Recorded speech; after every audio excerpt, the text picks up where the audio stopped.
எல்லாரும் கண்களை மூடி தலைகளை தாழ்த்தி இருக்கிற இடங்கள்ல இந்த 16ஆம் தேதி ஆராதனையை கர்த்தர் ஆசீர்வதித்து வழி நடத்தும்படியாக, தெய்வீக பிரசன்னம் நம்மை நிரப்பும்படியாக, அவருடைய மகிமை நம்மை ஆளுகை செய்யும்படியாக இருக்கிற இடங்கள்ல கண்களை மூடி ஆண்டவரை நோக்கி பார்த்து நம்முடைய ஆராதனையுடைய சமூகத்தில் ஒப்புக் கொடுக்கலாம். பரிசுத்தமும் நீதியும் நிறைந்த எங்கள் நல்ல தகப்பனே, இந்த நல்ல ஆராதனையின் வேலைக்காக ஸ்தோத்திரங்கள் அப்பா.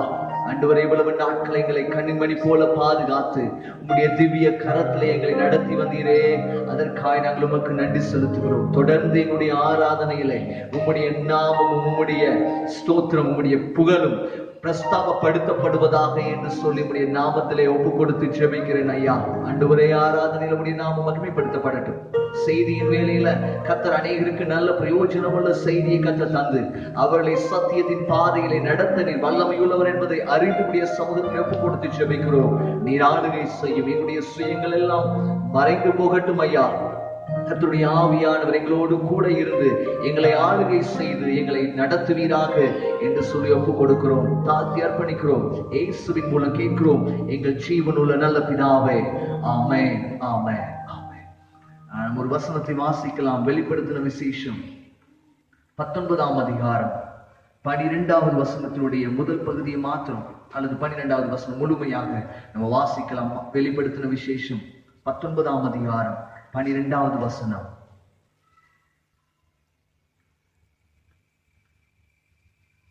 அவருடைய கண்கள் அக்கினி ஜுவாலையை போல இருந்தன. அவருடைய சிரசின் மேல் அநேக கிரீடங்கள் இருந்தன. அவருக்கே அன்றி வேறு ஒருவருக்கும் தெரியாத ஒரு நாமமும் எழுதியிருந்தது. ஆமென். நாம் இந்த காலை வேளையில் ஆண்டவருடைய அழகை நினைத்து நாம் ஆராதிக்க போகிறோம். அவருடைய கண்கள் அக்கினி ஜுவாலைகளை போல் இருந்தன என்று சொல்லி வேதம் நமக்கு கற்றுக் கொடுக்கிறது. அவருடைய சத்தம் பெருவெல்ல சத்தத்தை போல அழகுள்ளது என்பதை நாம் அறிந்திருக்கிறோம். அவர் அழகுள்ளவர். நாம் ஆராதிக்கிற தேவன் அழகுள்ளவர். அவர் அழகிலே சிறந்தவர். அவர் அழகிலே மகத்துவம் உள்ளவர். அவர் அழகிலே பரிபூரணர். அவர் அழகிலே சம்பூரணராய் இருக்கிறார். எத்தனை பேரினோடு கூட சேர்ந்து அந்த அழகுள்ள தேவனை ஆராதிக்க சம்மதத்தோடு வந்திருக்கிறீங்க என்று சொல்லி எனக்கு தெரியல. எங்களோடு கூட சேர்ந்து கர்த்தரை மகிமைப்படுத்துங்கள். கர்த்தர் தாமே உங்களை ஆசீர்வதிப்பாராக. இப்பொழுது நம்முடைய மத்தியில் இருக்கிறதான சகோதரிமார்கள் வந்து முன்பதாக ஒரு பாடலை பாடுவார்கள்.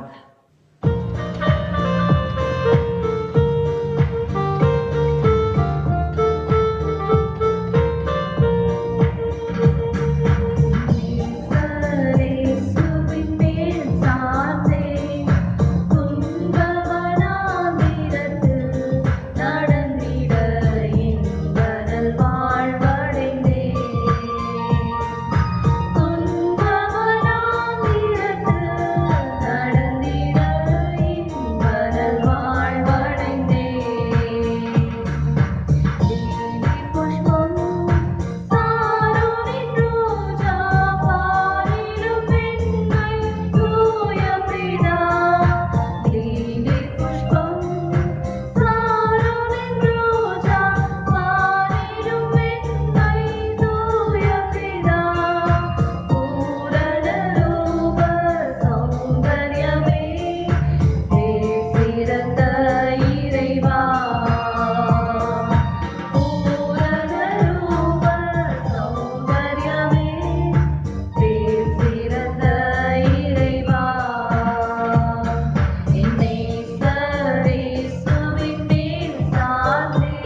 விசுவாசிக்கிறேன்.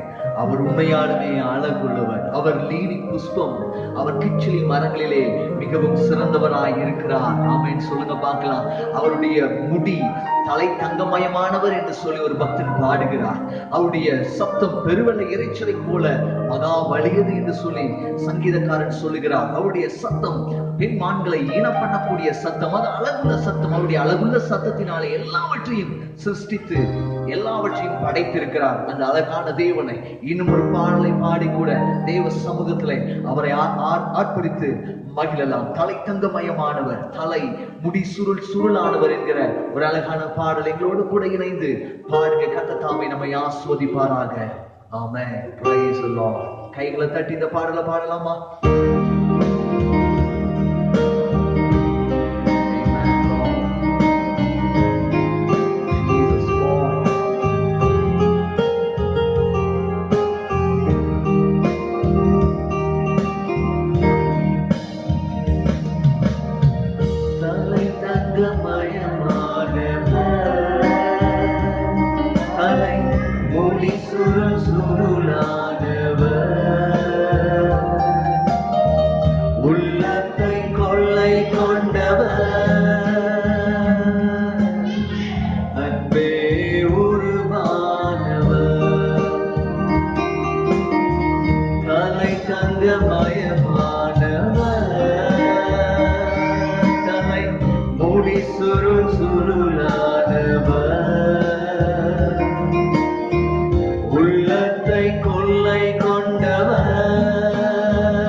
யாராலும் காட்ட கூடுமோ?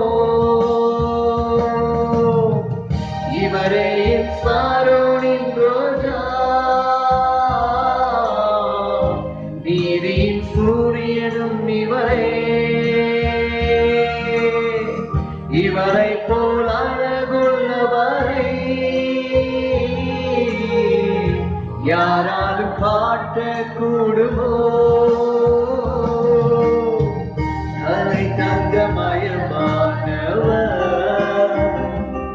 தலை முடி சுருள் சுருளான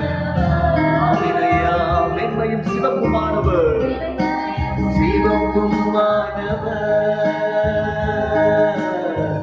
உள்ளத்தை கொள்ளை கொண்டவர். அக்கினி ஜுவாலைகள் போல், அக்கினி ஜுவாலைகள் போல் அவர் கண்கள் எரிந்திடுதே. பெருவெள்ள இரைச்சல் போல அவர் சத்தம் தொனித்திடுதே. அக்கினி ஜுவாலைகள் போல், அக்கினி ஜுவாலைகள் போல் எரிந்திடுதே. பெருவெள்ள இரைச்சல் போல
கண்களை மூடி இருக்கிற இடத்துல அவருடைய அழகை கொஞ்சம் யோசித்து பார்க்கலாம்.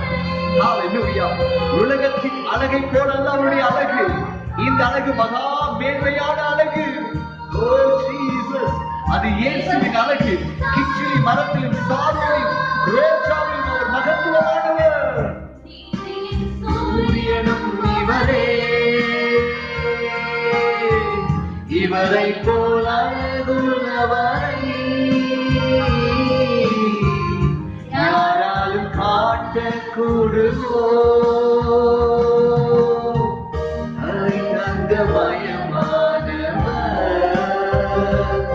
தலை முடி சுருளானவர், உள்ளத்தை கொள்ளை கொண்டவர், அன்பே உருவானவர்.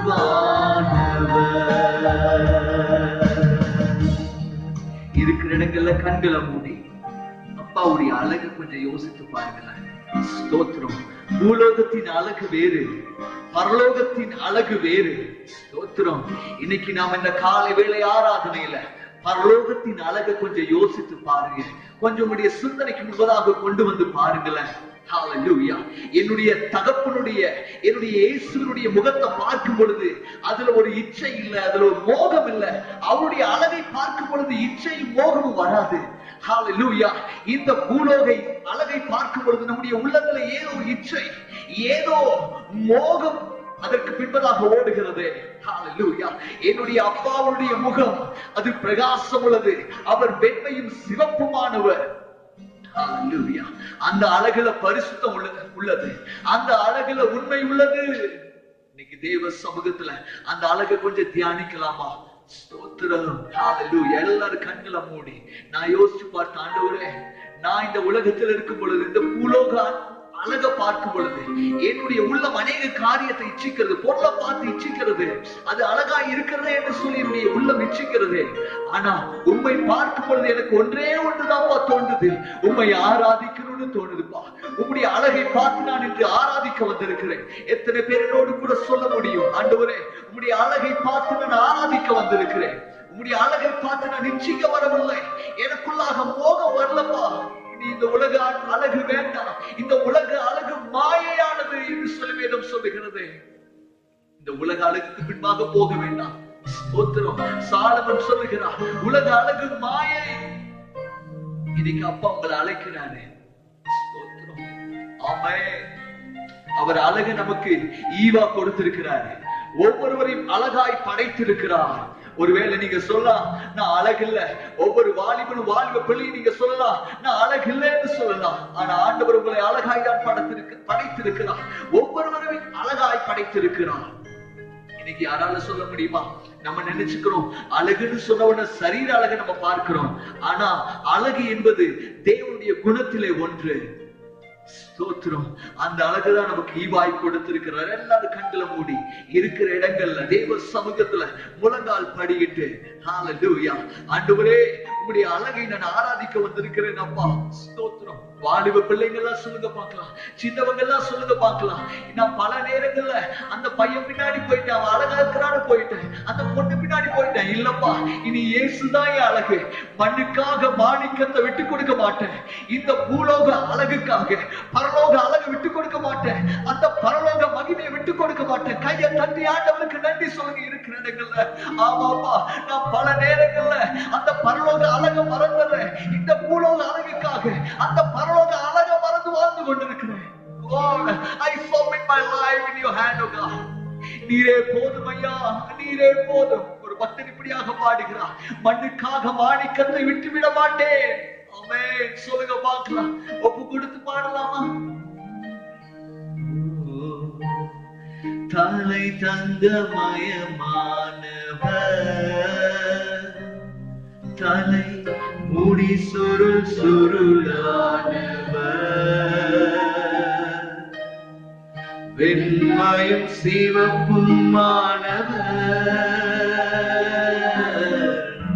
உள்ளத்தை கொள்ளை கொண்டவர். வாழ்வு பிள்ளைங்களே, உலக அழகு உங்களை உள்ளத்தை கொள்ளை கொண்டிருக்கிறதா?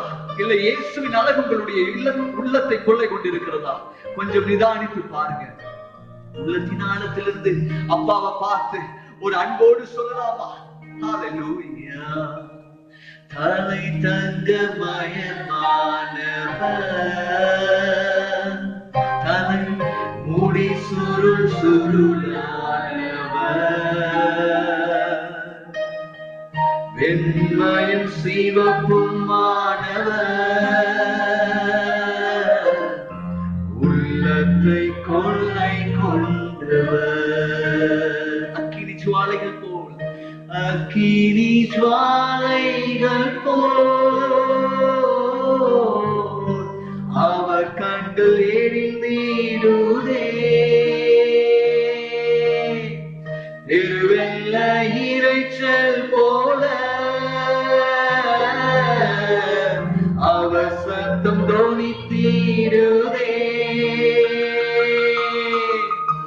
அக்கினி ஜுவாலைகள் போல் அவருடைய கண்களை பார்த்து அவருடைய பாதத்துல பணிந்து, உம்முடைய அழகு ஒன்றுதான் ஐயா, அது நிரந்தரமான மகிமையான அழகு. ஸ்தோத்திரம். எனக்கு நீ கொடுத்திருக்கிறீரே, ஹalleluya. அன்பின் அழகு, உண்மையின் அழகு, பரிசுத்தத்தின் அழகு எனக்கு கொடுத்திருக்கிறீர்களே, உமக்கு நன்றி. தலை தங்கமயமானவர், தலை முடி சுருள் சுருளானவர், உள்ளத்தை கொள்ளை கொண்டவர், அன்பே உருவானவர். இன்னைக்கு அப்பா உங்களை பார்த்து சொல்லுகிறார், சரீர அழக பார்க்காதீங்க, குணத்தின் அழக பாருங்க. அந்த குணத்தின் அழகு தான் ஆண்டவர் நமக்கு கொடுத்திருக்கிறார். We are all made in the image of God, in the likeness of God. அவருடைய சாயலாக நாம் படைக்கப்பட்டிருக்கிறோம். அவரை போலவே நாம் படைக்கப்பட்டிருக்கிறோம். அவருடைய குணங்களை நாம் ஆடையாய் அணிந்திருக்கிறோம். அதனால நம்முடைய குணங்களை பார்த்து அவங்க அழகா இருக்கிறாங்கன்னு அப்ரிஷியேட் பண்ணுங்க. ஸ்தோத்திரம். சரீரத்தின் அமைப்பை பார்த்து அவர்கள் அழகு என்று சொல்லி இந்த உலகம் சொல்லும். ஆனா ஆண்டவர் சரீர அழகை பார்த்து அழகுன்னு சொல்றது இல்ல, நம்முடைய குணத்தை பார்த்து அவர் அழகுள்ளவர் என்று சொல்லி நம்மை பார்த்து அவர் சொல்லுகிறார். இந்த காலை வேளையில அப்பாவுடைய அழக ஆராதித்தவர்களுடைய குணத்தையும் கர்த்தர் அழகுள்ளதாய் மாற்ற போகிறார். கைகளை தட்டி இருக்கிற இடங்கள், ஆண்டவரே என்னுடைய குணத்தையும் அழகாய் மாற்றுங்கப்பா. என்னுடைய பரிசுத்தம் ரொம்ப வீணா இருக்கு, அழுக்கா இருக்கு, அதை அழகா மாற்றுங்க. என்னுடைய உண்மை ரொம்ப பொய்யா இருக்குப்பா, இன்னைக்கு அந்த பொய்யான வாழ்க்கையை மாற்றி உண்மையான வாழ்க்கையை ஒரு அழகுள்ள வாழ்க்கையா மாற்றுங்க. நறுமணம் வீசுகிற வாழ்க்கையா மாற்று என்று சொல்லி அப்பா சமூகத்துல ஒப்பு கொடுத்து பாருங்களேன். அப்பா கண்டிப்பா உங்களை அழகுள்ளவர்களாய் மாற்றுவார். ஆமாண்டவரே, எங்க பிள்ளைங்களை ஆசுவதித்து அழகுபடுத்துங்கப்பா. அழகுள்ளவர்களா உம்மை ஆராதிக்க எங்களுக்கு கிருபை தாங்க. தாழ்த்தி அர்ப்பணிக்கிறோம் இயேசுவின் மூலம் பிதாவே, ஆமென். Praise the Lord. ஒரு ஸ்மால் அனௌன்ஸ்மெண்ட். இன்னைக்கு ஒவ்வொரு வாரமும், இனி அடுத்த வாரத்திலிருந்து ஒவ்வொரு சண்டே கிளாஸ் ஸ்டூடெண்ட்ஸும் வந்து லைவ்ல வசனம் சொல்ல போறாங்க. இன்னைக்கு முதல் முறையா நம்முடைய மத்தியில் இருக்கிற ஆட்ரியல் மத்தியில் வந்து வசனம் சொல்ல போறாங்க. அனௌன்ஸ்மெண்ட் முடிந்ததுக்கு பிற்பாடு இரண்டாவது அனௌன்ஸ்மெண்ட், ஒவ்வொரு வாரமும் சொல்லிட்டு இருக்கேன், தசம பாகங்களையும் காணிக்கையிலையும் கொண்டு வந்து சமர்ப்பிங்க, அர்ப்பணிங்க அப்படின்னு. நோபடி டுக் அ ஸ்டெப். பரவாயில்ல, ஆண்டவர் நடத்தி கொண்டுதான் இருக்கிறார், தேவைகளை சந்தித்து கொண்டுதான் இருக்கிறார். உங்களுக்கு ஆண்டவர் கொடுத்ததிலிருந்து, உங்களுடைய வருமானத்திலிருந்து ஆண்டவருக்கு என்று தசம பாகங்களையும் காணிக்கைகளையும் கொண்டு வந்து சமர்ப்பியுங்கள். கர்த்தர் உங்களை ஆசீர்வதிப்பாராக. வி ஹோப் வருகிற செப்டம்பர் 10ஆம் தேதிக்கு மேல சபைகள் திறக்கப்படும் என்று சொல்லி எதிர்பார்க்கிறோம். துரிதமாக சபைகள் திறக்கப்பட வேண்டும் என்பது என்னுடைய ஜெபமாயிருக்கிறது, உங்களுடைய ஜெபமாயிருக்கிறது. தொடர்ந்து ஜெபியுங்கள். கர்த்தர் தாமே நம்மை ஆசீர்வதிப்பாராக. 123. எனக்கு ஒத்தாசை வரும் பர்வதங்களுக்கு நேராக என் கண்களை ஏறடிக்கிறேன். வானத்தையும் பூமியையும் உண்டாக்கின கர்த்தர் இடத்திலிருந்து எனக்கு ஒத்தாசை வரும். உன் காலை தள்ளாட ஒட்டார், உன்னை காக்கிறவர் உறங்கார். இஸ்ரவேலை காக்கிறவர் உறங்குவதும் இல்லை, தூங்குவதும் இல்லை. ஆமென். நம்முடைய தலைகளை தாழ்த்தி நாம் நம்முடைய தெய்வ செய்திக்கு நேராக நம்ம கடந்து செல்லலாம். கர்த்தர் தாமே நம்மோடு கூட இடைப்படட்டும். பிதாவே, நன்றியோடு ஸ்தோத்தரிக்கிறோம். எங்களை முற்றிலுமாய் மறைத்து நீர் வெளிப்படும் உம்முடைய வார்த்தைகள் எங்களுக்கு பிரயோஜனம் உள்ளதாய், எங்களை உற்சாகப்படுத்தக்கூடியதாய், அமைவதாக என்று சொல்லி ஒப்புக் கொடுக்கிறேன். இயேசுவின் மூலம் பிதாவே, ஆமென், ஆமென். சுதந்திர தின விழாவை முன்னிட்டு இன்றைக்கு உங்களோடு கூட தெய்வீக விடுதலை என்கிற தலைப்புல உங்க மத்தியில நான் பேச ஆசைப்படுகிறேன்.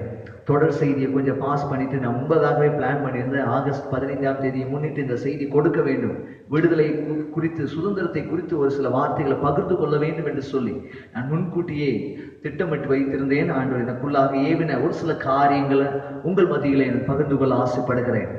டிவைன் டெலிவரன்ஸ், தெய்வீக விடுதலையை ஆண்டவர் நமக்கென்று வைத்திருக்கிறார் என்பதுதான் மிகப்பெரிய ஒரு உண்மை.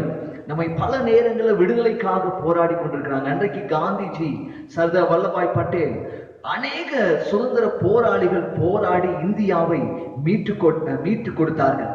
அதற்கு முன்பதாக அவர்கள் அடிமைப்படுத்தப்பட்ட நிலைமையில இருந்தார்களா என்று சொல்லி பார்த்தா somebody says, ஒரு சிலர் சொல்லுவாங்க, ஆமா நாங்க ரொம்ப கஷ்டப்பட்டோம் அப்படின்னு.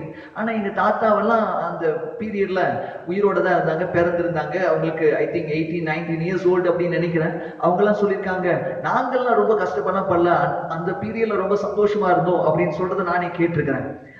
ஐ திங்க் அந்த பீரியட்ல பிரிட்டிஷ்காரங்க இந்தியாவை அடிமைப்படுத்தி வைத்திருந்த நாட்கள்ல இந்தியா பல காரியத்துல டெவலப் ஆயிருக்கு. இன்றைக்கும் டெவலப் ஆகிக்கொண்டுதான் இருக்கு. ஆனா அவங்க கொடுத்த எஜுகேஷன் தான் இன்னைக்கு பரவலா போயிருக்கு. அவர்கள் அடிமைப்படுத்தப்படுவதற்கு முன்பதாக இந்தியாவுடைய நிலைமை பார்த்தீங்கன்னா மூட நம்பிக்கைக்கும் அதிகமாய் படிப்பறிவு இல்லாத நிலைமையிலும் தான் இந்தியா இருந்தது. ஆனா எஜுகேஷனை கொண்டு வந்ததே பிரிட்டிஷ்காரங்க தான். ஆனா இன்னைக்கு அவங்களை வெரைட்டி அடிச்சிட்டோன்னு வைங்க, அது ஒரு டிபார்ட்மெண்ட் இருக்கட்டும். ஆனா விடுதலைக்காக காந்தி ஐயா அகிம்சைய போராடினார். அவர் எங்கிருந்துப்பா அந்த அகிம்சையை கண்டுபிடிச்சார் அப்படின்னா அவர் வேதத்திலிருந்து தான் கண்டுபிடிச்சிருக்கிறார். அந்த தெய்வீக விடுதலைய, தெய்வம் எப்படி மனிதர்களோடு இடைப்பட்டு விடுதலையை பெற்று தந்தாரோ அந்த விடுதலையின் கான்செப்ட காந்தி அன்றைக்கே புரிஞ்சு வச்சிருக்கிறார். அவரு துப்பாக்கி எடுத்து ஷூட் பண்ணியோ அல்லது ஃபைட் பண்ணியோ அந்த இந்தியாவுடைய விடுதலைக்காக அவர் போராடவில்லை. அவர் வித்தியாசமாக போராடினார். அவர் தன்னுடைய புத்தகத்தில் எழுதும் பொழுது மத்தேயு 5, 6, 7 அதிகாரங்களை படித்துதான் இந்த அகிம்சை வழியில நாம் யுத்தம் பண்ண வேண்டும் என்கிறத கற்றுக்கொண்டேன் என்பதாக காந்தியடிகள் சொல்லியிருக்கிறாங்க. அது ஒரு பக்கம் இருக்கட்டும். ஆனா தேவன் நமக்கு விடுதலையை வாங்கி தருவதற்காக அவர் பிரயாசப்படுகிற காரியங்கள் எப்படி இருக்கிறது, அவர் நமக்காக எப்படி பிரயாசப்படுகிறார், நம்முடைய விடுதலைக்காக ஆண்டவர் இறங்கி வந்து செயல்படுகிறார் என்பதுதான் உண்மையான கூற்று. அதுதான் தெய்வீக விடுதலை, டிவைன் டெலிவரன்ஸ். எத்தனை பேருடைய வாழ்க்கையில அந்த தெய்வீக விடுதலை வேணும் என்று சொல்லி இந்த காலை வேளையில என்னுடைய செய்தியை கேட்டுக்கொண்டிருக்கீர்கள் என்று சொல்லி எனக்கு தெரியல. ஆனா இன்னைக்கு நான் உங்களை பார்த்து சொல்லக்கூடிய ஒரு வார்த்தை, தீர்க்க தரிசன வார்த்தைகள், சொல்லப்பட்ட எல்லா வார்த்தைகளும் ஆம் என்றும் ஆமென் என்றும் நிறைவேறி இருக்கிறது போல இன்றைக்கு இந்த காலை வேளையில உங்களுடைய வாழ்க்கையில கர்த்தர் ஒரு தெய்வீக விடுதலையை கட்டளையிட அவர் போதுமானவராய் இருக்கிறார். ஒருவேளை ஆமோதித்தீர்கள் என்று சொன்னால் என்னோடு கூட ஒரு வசனத்தை எடுத்து வாசிங்களேன். யாத்திராகமம் 6ஆம் அதிகாரம் 6வது வசனத்தை எடுத்து வாசிக்கலாம். யாத்திராகமம் 6ஆம் அதிகாரம் 6வது வசனம்.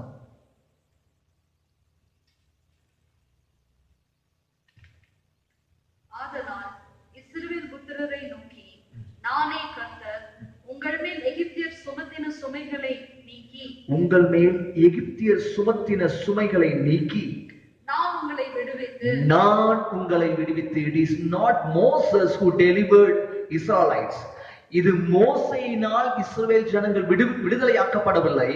யாரு சொல்றா அப்படின்னா ஆண்டவர் சொல்றாரு, நான் உங்களை விடுதலையாக்கி. அதனாலதான் இன்னைக்கு தலைப்பு சொல்லி இருக்கிறேன், தெய்வீக விடுதலை. தேவன் நமக்கு விடுதலை கொடுக்கிறவர். ஆமென். கண்டினியூ வாசிங்க.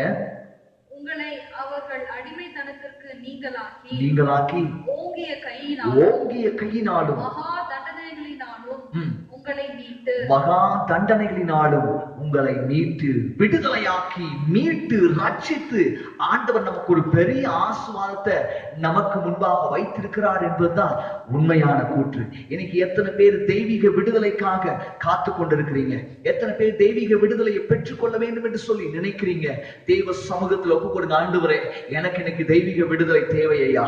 என்று சொல்லி ஒப்புக் கொடுக்கிறவர்களுக்கு இந்த செய்தியின் முடிவுல என்னோடு கூட சேர்ந்து முழங்கால் படியிட்டு ஜெபிக்கும் பொழுது கர்த்தர் கண்டிப்பா ஒரு பெரிய அற்புதமான அதிசயமான காரியத்தை அவர் செய்ய வல்லமை உள்ளவராய் இருக்கிறார். ஆமென் சொல்லுங்க பார்க்கலாம். அவர் தெய்வீக விடுதலை கொடுக்க அவர் வல்லமை உள்ளவர். இங்க பார்க்கிறோம், இவர்கள் தேவ பிள்ளைகள், தேவனுடைய சந்ததியா, தேவனால் தெரிந்து கொள்ளப்பட்ட பிள்ளைகள் உபத்திரவத்தையும் அடிமைத்தனத்தையும் அனுபவித்துக் கொண்டிருக்கிறார்கள். சுமார் 400 வருடம் எகிப்தியருக்கு கீழே அடிமைகளாக இருந்தாங்க. ஏன் இவங்களை ஆண்டவர் அடிமைகளாக ஒப்பு கொடுத்தார் என்று சொன்னால், ஆதியாகமத்திலே சொல்லப்பட்டிருக்கிறது. ஆதியாகமம் 15:13 சொல்லப்பட்டிருக்கு, உன்னுடைய பிள்ளைங்க கண்டிப்பா 400 வருடம் என்னவா இருப்பாங்க, அடிமைகளாய் போவார்கள் என்று சொல்லி நீங்க வீட்டுல அதை வாசித்துக் கொள்ளுங்கள். ஆதியாகமம் 15:13 இது தீர்க்க தரிசனமாய் உரைக்கப்பட்டது.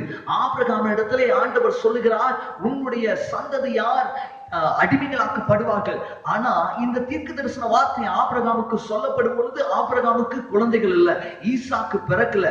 ஆனா ஈசாக்கு பிறப்பதற்கு முன்பதாகவே தீர்க்க தரிசனமாய் உரைக்கப்பட்டது. நான் ஒரு காரியத்தை சொல்லுகிறேன், தேவ பிள்ளைகள் இங்கு அடிமையாக்கப்பட்டதுக்கு காரணம் ஒன்று, அவர் தீர்க்க தரிசனமாய் ஆண்டவர் உரைத்திருந்தார். இன்றைக்கு தீர்க்க தரிசன வார்த்தைகள் நிறைவேறி கொண்டுதான் இருக்கிறது.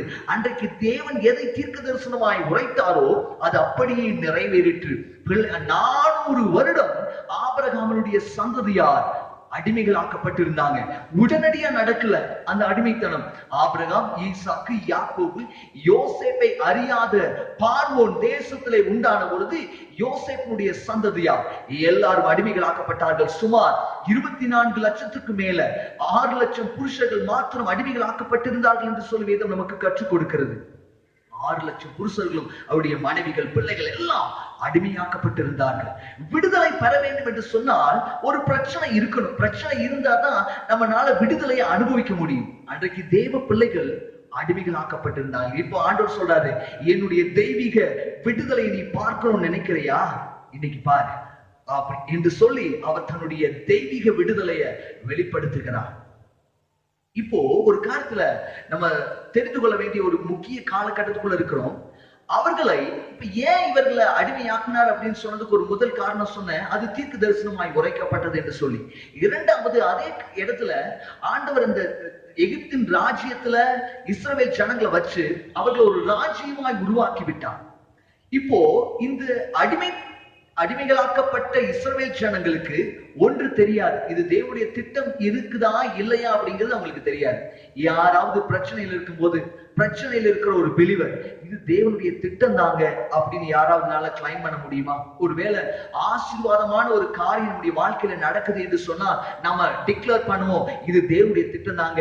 நமக்கு ஒரு நல்ல ஜாப் கிடைச்சிருச்சு அப்படின்னா we declare, ஆண்டவர் எனக்கு ஒரு நல்ல வேலையை கொடுத்திருக்கிறார், ஐ ஹோப் இது தேவனுடைய திட்டம் தாங்க என்று சொல்லுவோம். ஆனா அதே மனிதனுக்கு பிரச்சனைகள் வந்தது என்று சொன்னால் அது தேவனுடைய திட்டம் என்று சொல்லி நம்மளால டிக்ளேர் பண்ண முடியுமா என்று சொல்லி பார்த்தா இட் இஸ் டூ டிஃபிகல்ட். நம்மளால துரிதமாக அதை டிக்ளேர் பண்ண முடியாது. அப்படிப்பட்ட சூழ்நிலை தான் இஸ்ரவேல் ஜனங்கள் இருக்கிறாங்க. இப்ப கொஞ்சம் யோசிச்சு பாருங்க பார்க்கலாம்.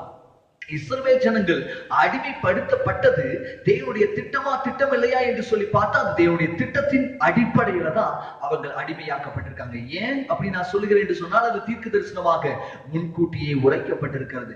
இந்த இஸ்ரவேல் ஜனங்கள் அது ஒரு முறை தான் அடிமைப்படுத்தப்பட்டாங்களா அப்படின்னா இல்ல. நீங்க மோசேக்கு பிற்பாடு யோசுவா லீடர்ஷிப் கீழே கானானுக்குள்ளாக பிரவேசிக்கிறாங்க. அப்பாடா பிரச்சனை முடிஞ்சதுடா அப்படின்னு ஒரு பெரிய விடுதலை. இதுல எகிப்திலிருந்து விடுதலை ஆவதற்கு முன்பதாகவே பல அற்புதங்களை ஆண்டவர் செய்யறாரு. அதை கொஞ்சம் கொஞ்சமா யோசிச்சு பார்க்கலாமே. 10 வாதைகளை ஆண்டவர் அனுமதித்தார். கொஞ்சம் யோசிச்சு பாருங்க. 10 வாதிகளும் இஸ்ரவேல் ஜனங்களை கொஞ்சம் கூட நெருங்கல, கொஞ்சம் கூட சேதப்படுத்தல. கடைசியில ஒரு வாதை, சங்கார தூதன் வந்து தன்னுடைய தலைச்சன் பிள்ளைகளை எல்லாம் கொன்று விடுவான் என்று சொல்லி ஆண்டவர் டிக்ளேர் பண்ணிட்டார். அது நடந்தது. ஆனா அது இஸ்ரவேல் ஜனங்களை ஒன்று கூட சேதப்படுத்தவில்லை. இப்ப கொஞ்சம் யோசிச்சு பாருங்க. டிவைன் டெலிவரன்ஸ், தெய்வீக விடுதலை இப்ப யாருக்கு ஆண்டவர் கொடுக்கணும்னு நினைக்கிறாரு? இஸ்ரவேல் ஜனங்களுக்கு கொடுக்கணும்னு நினைக்கிறாரு. விடுதலை ஆக்கி விட்டாரு. விடுதலையாக்கின ஜனங்கள் இப்போ வனாந்திரத்துல நடந்து போயிட்டு இருக்கிறாங்க. நடந்து போகிற வலையில மறுபடியும் பிரச்சனை. என்ன பிரச்சனை? செங்கடலை எதிர்த்து நிற்குது. ஆண்டவருடைய திட்டத்துல அவங்க கானானுக்கு போகணுங்கிற பிரயாணத்துல இப்ப மறுபடியும் பிரச்சனை. நாம யோசிப்போம், ஆண்டவர் தானே என்ன அழைச்சாரு, அப்புறம் ஏன் எனக்கு இந்த பிரச்சனை, அப்புறம் ஏன் என்ன ஒரு விடுதலையோட, என்ன ஒரு ஆசீர்வாதத்தோட என்னுடைய டார்கெட்டை ரீச் பண்ண ஏன் என்னால முடியல அப்படின்னு பல நேரங்களில் நம்ம யோசிப்போம். எனக்கு நல்ல ஒரு வேலையை தான் ஆண்டவர் கொடுத்திருக்கிறாரு, ஆனா அதுல எனக்கு பயங்கர கன்ஃபியூசன், என்னால சரியா முன்னோக்கி செல்ல முடியல. எனக்கு நல்ல ஞானத்தை கொடுத்திருக்கிறாரு, ஆனா என்னால கான்சென்ட்ரேட் பண்ண முடியல ஸ்டடீஸ்ல, என்னால பெஸ்டா ஸ்கோர் பண்ண முடியல. ஏன்? எதனால? நான் தேவ திட்டத்துக்குள்ளாக தான் இருக்கிறேனா? ஊழியத்துக்கு வந்தவங்களுக்குள்ள ஒரு சின்ன சின்ன சலசலப்புகளும் கன்ஃபியூஷன் இருக்கும். ஆண்டவர் என்ன உண்மையாலுமே தேவனுடைய ஊழியத்திற்கு அழைத்திருக்கிறாரா என்கிற கன்ஃபியூஷன். ஏன்னா பிரச்சனைகளும் சூழ்நிலைகளும் நமக்கு எதிராக எழுப்பும் பொழுது நாம நினைக்கிறோம், இல்ல இது ஏதோ எங்கேயோ நடத்தி கொண்டு போகிறது, நான் தேவனுடைய திட்டத்திற்கு மாறாய் செயல்பட்டு கொண்டிருக்கிறேனோ என்கிற உணர்வு நமக்குள்ளாய் வந்து விடுகிறது. ஆனா செங்கடல் முன்பாக நின்றது, தேவன் அவர்களை விடுவித்தார். நான் இந்த இடத்துல ஒரு காரியத்தை சொல்ல ஆசைப்படுகிறேன். தேவ பிள்ளைகள் அடிமைப்படுத்தப்பட்டிருந்தார்கள், அது தீர்க்க தரிசனமாய் உரைக்கப்பட்டிருந்தது. அவர்கள் தேவ திட்டத்திலே தான் இருக்கிறார்கள். தேவ திட்டத்திலே இருக்கிற ஒரு விசுவாசிக்கு பிரச்சனைகள் வரதான் செய்யும். அந்த பிரச்சனைகள் வரும் பொழுதுதான் தெய்வீக விடுதலைய நம்மளால பார்க்க முடியும். நம்மளால எப்ப தெய்வீக விடுதலையை பார்க்க முடியும்? இல்லைன்னா மாம்சீகமாக சரீர விடுதலைய, நம்முடைய சுய பலத்தினால் எடுக்கிற ஸ்டெப்ஸ்னுடைய வெற்றியை நம்மளால அனுபவிக்க முடியும். நமக்கு பிரச்சனை வந்துச்சுன்னா நார்மலாவே நம்முடைய சுய பலனையும் சுய அறிவையும் பல நேரங்கள்ல பயன்படுத்துவோம்.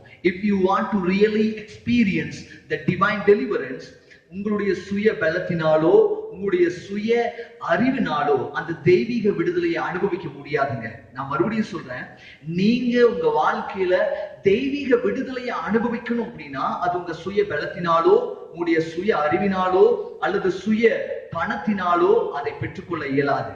அப்படின்னா எப்படி பெற்றுக்கொள்ள முடியும் அப்படின்னா தேவனுடைய திட்டத்துல நாம் அடங்கி இருந்தால் மாத்திரமே, தேவ திட்டத்தின்படி செயல்பட்டு கொண்டிருந்தால், தேவ திட்டத்திலே வருகிற எந்த பிரச்சனையா இருந்தாலும் அந்த பிரச்சனைய தேவன் தம்முடைய வல்லமையினாலே விடுதலை கொடுக்க அவர் வல்லமை உள்ளவராய் இருக்கிறார்.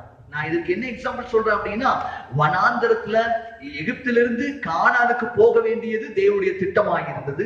அந்த திட்டத்துல வந்த முதல் பிரச்சனை என்னது? செங்கடல். அந்த பிரச்சனைய மோசே முன்னின்று அதை பெயர்த்து போகல, அதாவது செங்கடலை ரெண்டாய் பிரிக்கவில்லை, ஆண்டவர் அதை பிரித்தார். இப்ப பிரச்சனைய, உங்களுடைய திட்டத்துல பிரச்சனைகள் வருகிறது என்று சொன்னால் அந்த பிரச்சனையை யார் ஹேண்டில் பண்ணுவா அப்படின்னா ஆண்டவர் ஹேண்டில் பண்ணுவார். அதுதான் தெய்வீக விடுதலை.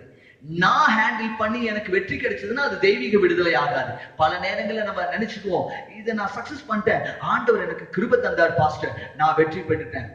பல நேரங்கள் அப்படிதான் சொல்லிக் கொள்கிறோம். ஆனால் நான் தேவ திட்டத்திலே இருந்து தேவ திட்டத்தின் அடிப்படையிலே செயல்பட்டு கொண்டிருக்கும் பொழுது தேவன் அந்த பிரச்சனைகளை அவரே சமாளித்துக் கொள்வார் என்பதுதான் உண்மையான கூற்று.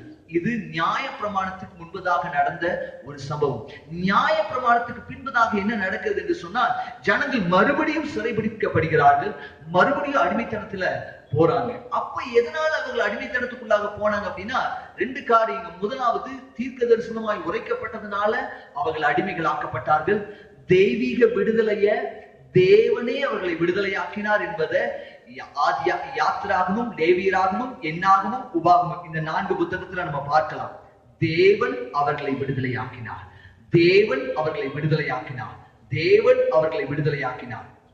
ஆனா நியாயாதிபதிகள் வந்ததுக்கு அப்புறம் யோசுவா, 5 புத்தகம், யாத்திராகமும், லேவியராகமும், எண்ணாகமும், உபாகமும், யோசுவா, பிற்பாடு நியாயாதிபதிகள் வந்ததுக்கு பிற்பாடு மறுபடியும் ஜனங்கள் பொல்லாப்பானதை செய்தார்கள் என்று சொல்லி வேதம் சொல்லுகிறது. இங்க முதலாவது சொன்ன தீர்க்க தரிசனமாய் உரைக்கப்பட்டது நிமித்தமாக அவர்கள் கானானுக்குள்ளாக போகும் பொழுது ஏற்பட்ட எல்லா பிரச்சனைகளையும் தேவன் முன்னின்று அவர்களுக்கு விடுதலை கொடுத்தார்.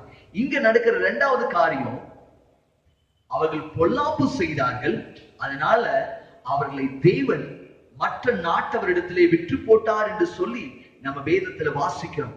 அதை நீங்க நியாயாதிபதிகள் 4ஆம் அதிகாரம் 1வது வசனத்திலேயும் 2வது வசனத்திலேயும் நம்ம வாசிக்கலாம். நம்ம எடுத்து வாசிக்க வேண்டாம்.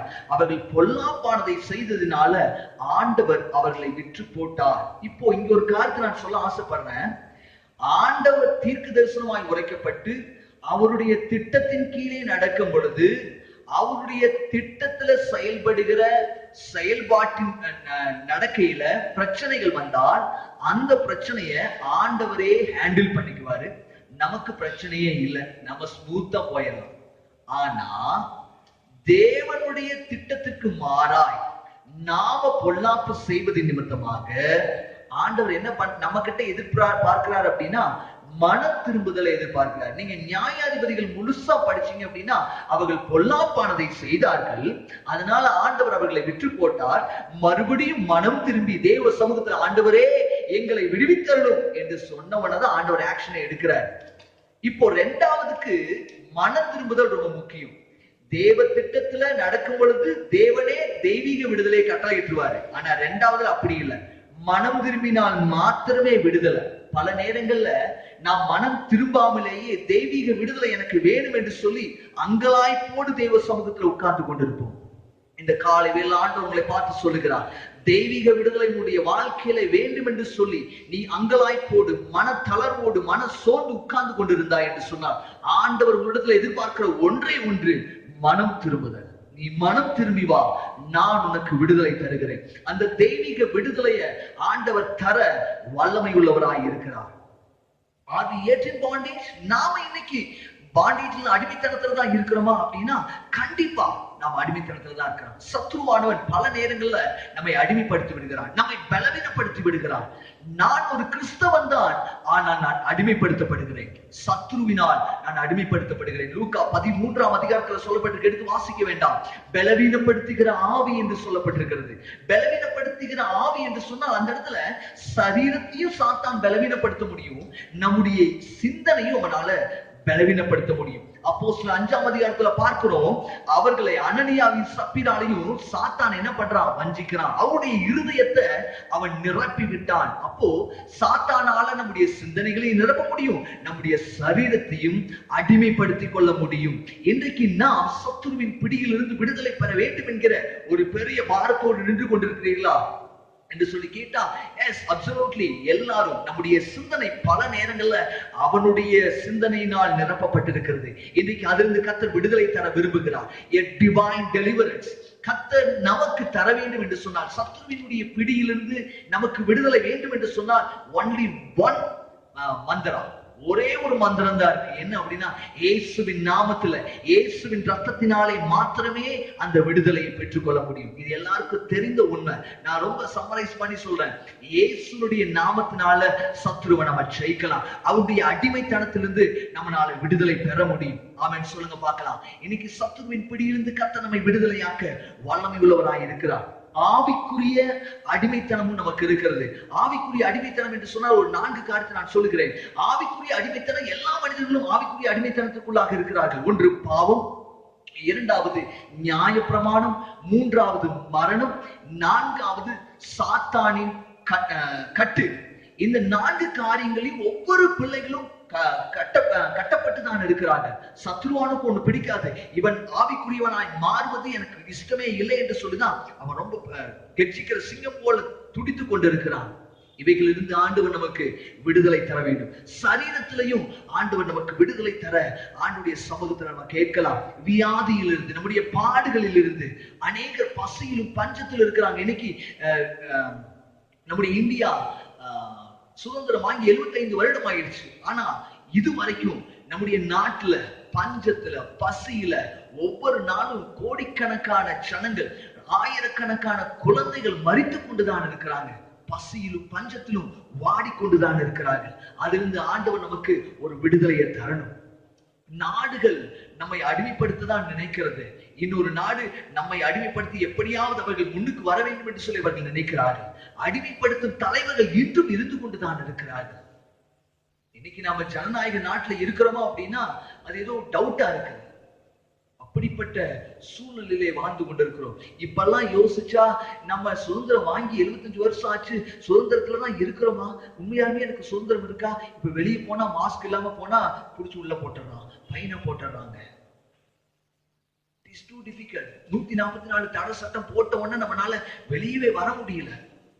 Too difficult. எல்லாம் ரொம்ப பயங்கர பிரஷர்ல இருக்கிறோம்.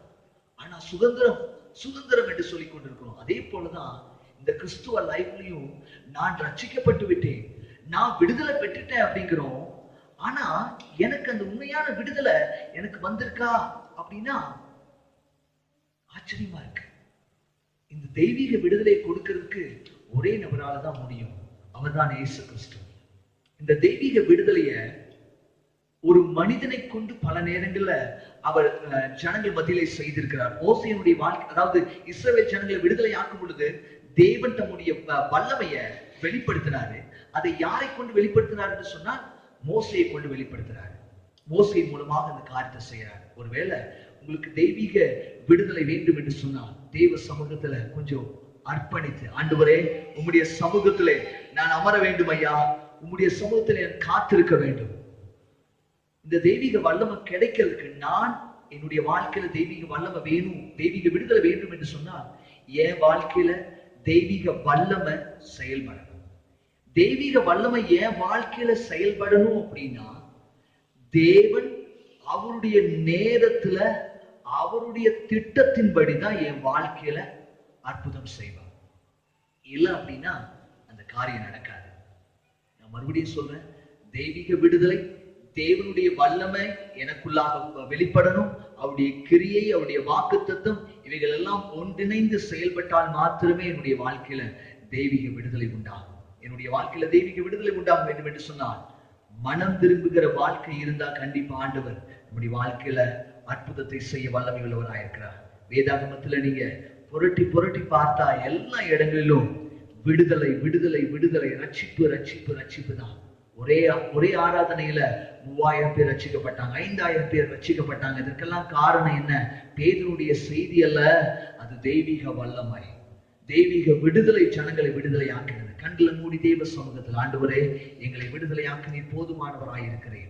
எங்களுடைய பலவீனத்திலிருந்து, எங்களுடைய பாடுகளில் இருந்து, எங்களுடைய அடிமைத்தனத்திலிருந்து விடுதலையாக்க நீர் மாத்திரமே உண்மை உள்ளவர். சிறைப்பட்டவருக்கு விடுதலை கொடுக்க நீ வல்லமை உள்ளவர் என்பதை நாங்கள் அறிந்திருக்கிறோம் ஐயா. சாத்தானின் கட்டுகளில் இருந்து எங்களை விடுதலையாக்க நீ வல்லமை உள்ளவர். ஸ்தோத்திரம் ஐயா, நன்றி. ஆமென், ஹalleluya. 38 வருடமாய் வியாதிப்பட்டிருந்த மகனிடத்துல ஆண்டவர் சென்று அவருடைய நேரத்துல, ஆமென், ஹalleluya, இன்னைக்கு தெய்வீக விடுதலைக்காக காத்திருந்தார். ஒருவேளை இது உங்களுடைய நேரமா இருக்கும் என்று சொன்னார். 38 வருடம் அந்த பெதஸ்தா புறத்துல படுத்திருந்தார். Nobody helped him. ஒருவேளை இவ்வளவு நாட்கள் உங்களுக்கு உதவி செய்ய ஒருவரும் இல்லாமல் இருந்திருக்கலாம். 38 வருடங்கள் ஆயிருக்கலாம், 50 வருடங்கள் ஆயிருக்கலாம். There is Jesus coming near to you. இன்றைக்கு இந்த காலை வேளையில ஆண்டவர் உங்கள் அருகாமையில வந்து உங்களை தொட்டு விடுதலையாக்க அவர் சித்தம் கொண்டிருக்கிறார். It may be your time. இது உங்களுடைய நேரமா இருக்கலாம். ஆனா ஆண்டவர் கிட்ட சொல்ற, ஆண்டவரே என்னை தூக்கி அந்த பெதஸ்தா குளத்துல இறக்குவதற்கு யாரும் இல்லை. ஆண்டவர் சொல்றாரு, நான் இருக்கிறப்பா, உன்னை தூக்கினா குளத்துக்குள்ள இறக்கணுங்கிறது கூட வேண்டாம், எழுந்துரு, உன் படுக்கையை எடுத்துக்கொண்டு நட. There is a word. இன்னைக்கு டிவைன் டெலிவரன்ஸ் வேணும் என்று சொன்னால் ஆண்டவருடைய ஒரு வார்த்தை போதும். உங்களுடைய வாழ்க்கையை புரட்டி போட, உங்களுடைய வாழ்க்கையை தலைகீழாக மாற்ற ஆண்டவருடைய ஒரு வார்த்தை போதும். இன்னைக்கு ஆண்டவர்களை பார்த்து சொல்லுகிறார், எழுந்திரு, நீ இருக்கிற இடத்தை விட்டு எழுந்திரு. உங்களுடைய வாழ்க்கையில டிவைன் டெலிவரன்ஸ் வேணுமா? ஒரு தெய்வீக விடுதலை தேவையா? ஆண்டவருடைய அருகாமையில வந்து சொல்லுகிறார், எழுந்திரு, உன் படுக்கையை எடுத்துக்கொண்டு நட. ஸ்தோத்திரம். 18 வருடமாய் கூனியாய் இருந்த சகோதரியை தொட்டு ஆண்டவர் டிவைன் டெலிவரன்ஸ் கொடுத்தாரு. இன்னைக்கு அந்த ஆண்டவருடைய அருகாமையில உண்டு. அவருடைய நேரத்தின்படி, அவருடைய நேரத்தில் உன்னுடைய அருகாமையில வந்திருக்கிறார். இன்னைக்கு தேவ சமூகத்துல கைகளை உயர்த்தி சொல்லுங்க, அப்பா எனக்கு அந்த டிவைன் டெலிவரன்ஸ் தேவைப்பா, எனக்கு அந்த விடுதலை தேவை. உங்களுடைய ஆவியை அனுப்பி எனக்கு ஒரு அற்புதம் செய்யுங்க. இந்த காலை வேளையில ஏதோ ஒரு அற்புதம் எனக்கு தேவை. இன்னைக்கு அநேக தன்னுடைய வாழ்க்கையில ஒரு அற்புதம் நடக்காதா என்று சொல்லி ஏங்கிக் கொண்டிருக்கிறீங்க. இந்த காலை வேளையில ஆண்டவர் உங்களை பார்த்து சொல்லுகிறார், உன்னுடைய வாழ்க்கையில் ஒரு அற்புதம் நடக்கதான் போகிறது.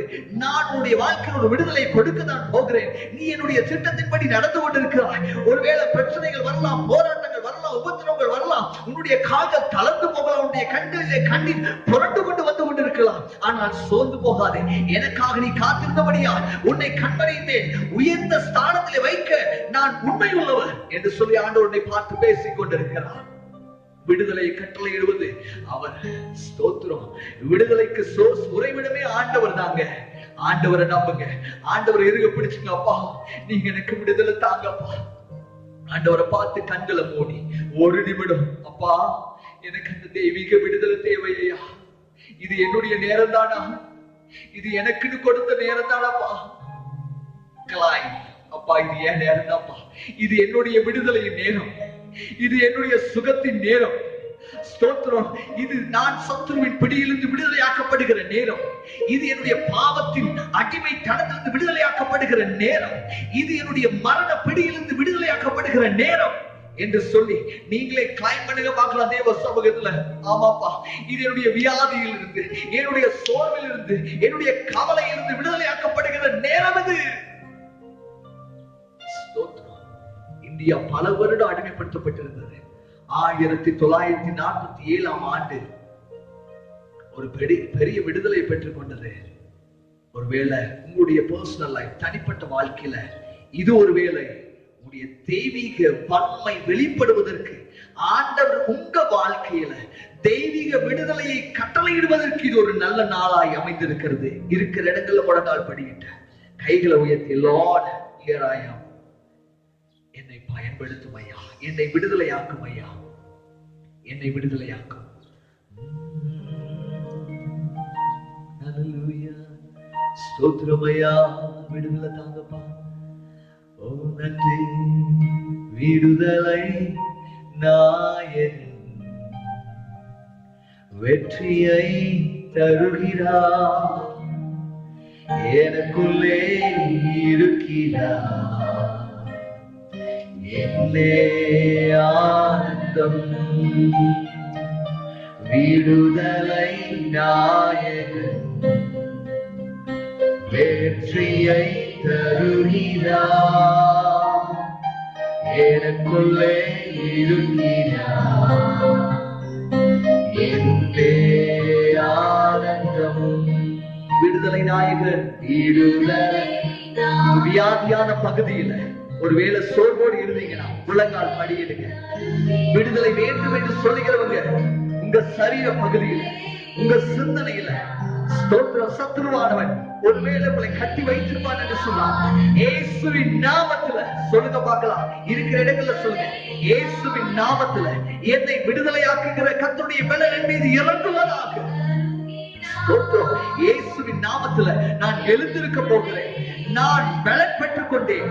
என்னை விடுதலையாக்கி விட்டார். பாவத்தின் பிடியிலிருந்து கர்த்தர் என்னை விடுதலையாக்கி விட்டார்.